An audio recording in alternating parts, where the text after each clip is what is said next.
Hi there, so you have officially jumped into Divinity Original Sin 2, and you're now looking at trying to make a character. Now, of course, you have all these variety of different races, you have customs, you have story-based characters, and now you're wondering, how the hell do I make a character? And what racials are the best? So, min-maxing the game-wise, it's really hard to say what is the best, quote-unquote, especially since they're going to be doing a little bit of rebalancing and things. But basically how the game works is you have your presets of these lovely 4 characters, and then you have your customs, which later on there will be more with the undead and everything coming out. But basically, you're now wondering what exactly is the best sort of things to do with these racials. So, let us actually dive in and look at each of these racials and talk about them. So this guy is a human-based character. He gets by default, the Encourage skill, which basically increases all their primary attributes, so strength, finesse, and constitution by 1. So overall, very good ability, especially with boosting up the characters, but doesn't really do anything crazy-wise.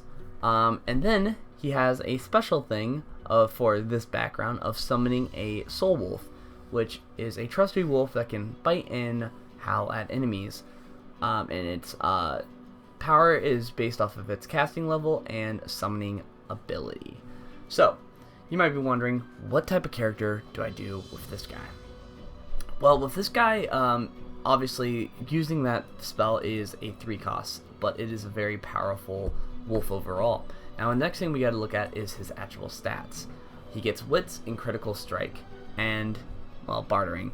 Now, you might be saying, okay, what type of character do I do with this? Well, this guy is clearly really good at being critical. It's kind of got like a roguey feel.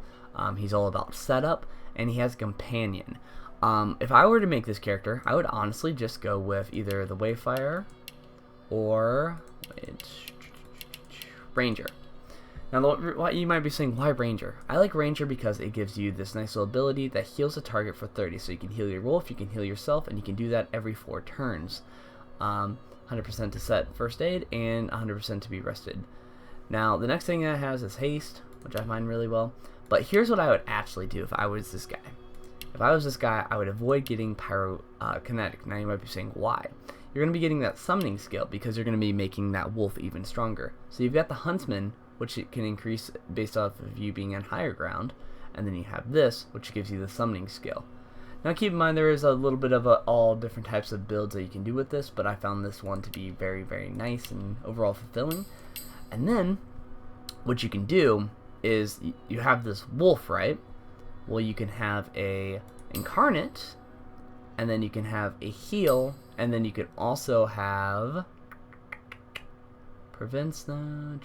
You could either do a fire arrow, which I kind of like because it ignores armor. That's piercing damage. And it shoots straight through enemies, so that's a AoE ability. Or you can do this one, which hits 2 targets at once. I prefer this one, just because it just hits 2 targets, and this one has a 4 cooldown. This one has a 2 cooldown, and it requires a ranged weapon, but we're going to have a ranged weapon with this character.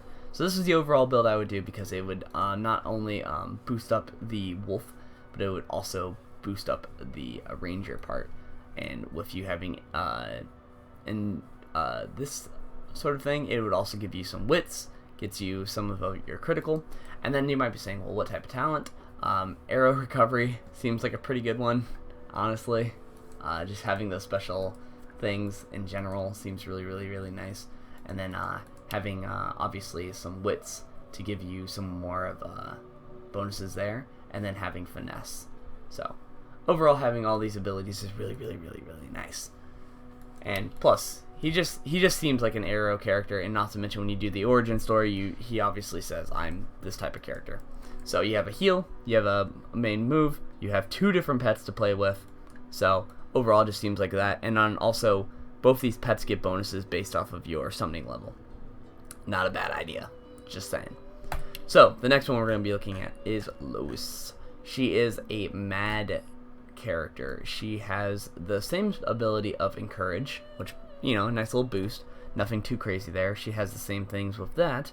However, she has Maddening Song, which causes target areas to become mad, and they will attack regardless of alignment. So I found this one very, very good as sort of a setup character. I think as like a person with Metamorph or a person with sort of a Shadow Blade would be really, really good. In general, though, she's really, really good for a variety of different things. You know, like Witch, whatnot. The build that I did personally with her is I did Polymorph, just because it's overall pretty fun. And then I did... Where is it? Did I do Pyro? Yeah, I think it was Pyro. I did Pyro. So what I did with her is I had her be kind of this character that sort of manipulates the battlefield. So I did that. I had her do it to where she could kind of buff up people. And then I had it to where also she could do a flame attack. So she's all about sort of, hey, you know, I could turn you into a chicken, or I'm getting attacked, well, let me do Maddening Song, make everybody, you know, go mad, things of that nature. Now, the next thing you might be wondering is, what type of character do you do with that? Well, you could do Leech, but I don't like Leech. I actually think the best one is Far Out Man, because that increases the range of your chicken spell, which traditionally you have to be really, really close to, but this one actually allows it to be farther. Gives you the peace of mind to help out buff up your people with this, and then also having your flame daggers kind of hit people from afar, especially if you're setting up oil and things of that nature. So overall, that's a really, really, really, really good build that I saw for this character. Next one we're going to be looking at is the Red Prince. The Red Prince is pretty strong overall, but many people think of him as sort of this, I guess you would say, like warrior character, and in reality he's not. He has bonuses to intelligence, has spells to persuasion, he has things that give him mage armor, he has things that can breathe fire. I think in general he makes a really just good witch. I think you really can't go wrong with the whole fire thing, in general, honestly. If you go to his presets, let's go here, increases all fire damage. So obviously I just found him just really good in general, just having both of those, and then choosing just all the different fire spells, and then having haste, because you can rely on his racial, you can rely on this happening every 3 turns, you can rely on this, which can happen every 5 turns as well, and then having that, so you can just kind of rotate through these different fire spells, and especially really abuse that. And then not to mention you have let's put it all in like intelligence and then 1 in memory, and then that way you can have a nice little memory point there. And then you go to talents here, and I always like, let's see, lowers the cost of spells, so this one's really good. So you're going to have all this ridiculous amount of mage armor, so having Elemental Infinity lowers the action points of your spells by 1 when standing on fire, basically. So overall, really, really, really, really cool thing to do right there. Nice little combo, and not to mention, I mean, he's a fucking fire wizard. How cool is that? So keep that in mind. Definitely don't go with the Wayfarer when you do that. I would highly, highly suggest a, let's see, sort of like a, not conjurer. I always like going with, especially if you're trying to boost up that sort of shield type of character, you're going to want Enchanter, because you get the shield as well as the nice little staff, and the shield will give you mage armor by default, so having the fire plus that, plus all the other intelligence and all that, you'll have ridiculous amount of mage armor, so spells will not be a problem at all. Okay, and the next one is Sybil. Sybil is by far a definite rogue-based character. There's no doubt about it. 100% a rogue. This is the one that you want to get. You want to get Adrenaline, because Adrenaline mixed with Flesh Sacrifice is a really good move. Now let's actually dive in and look at her moves here. Flesh Sacrifice, gain 1 action point immediately, and a 10% damage boost increase for 2 turns at the cost of 1 sort of Constitution. So basically you get a little bit less health, but you get more actions, more attacks. and things of that nature. And then you have this, which gets rid of negative things, which can allow you to help run away. So basically it gets rid of if you're crippled, slow, muted, diseased, or shackled, which is really, really nice. And then she has boost to finesse, so obviously a rogue-based character, and she has corpse eater, which allows you to get memories of the dead. So you might be saying, what type of character do you build with this? Well, it's super, super obvious. You're going to be building Scoundrel. You don't need to do dual wielding. You can if you want. Just not what I did. I instead did... I'm trying to find it. I did Pyro. And you might be saying, why Pyro? Well, instead of what I did, is I did Haste. So, become Haste. It increases your movement speed per AP, and it gives you an additional AP per round. This gives you an extra turn, so you get to borrow your action points from your next turn, and then after all that's done, you can do the whole thing, and then you can get up to 3 to 5 attacks in one turn, which is really, really, really, really, really nice. And then the talent that's obvious to get is Backstabber. 100% one of the best builds out there, especially for that. Now we're going to get into the actual custom-based characters. Now, the custom-based characters are very, very easy to kind of differentiate.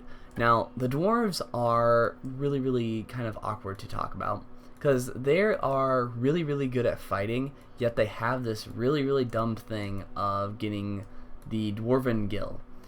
So how it works is they get +2 to strength, which makes them really, really good fighters. They're really good at up and fighting.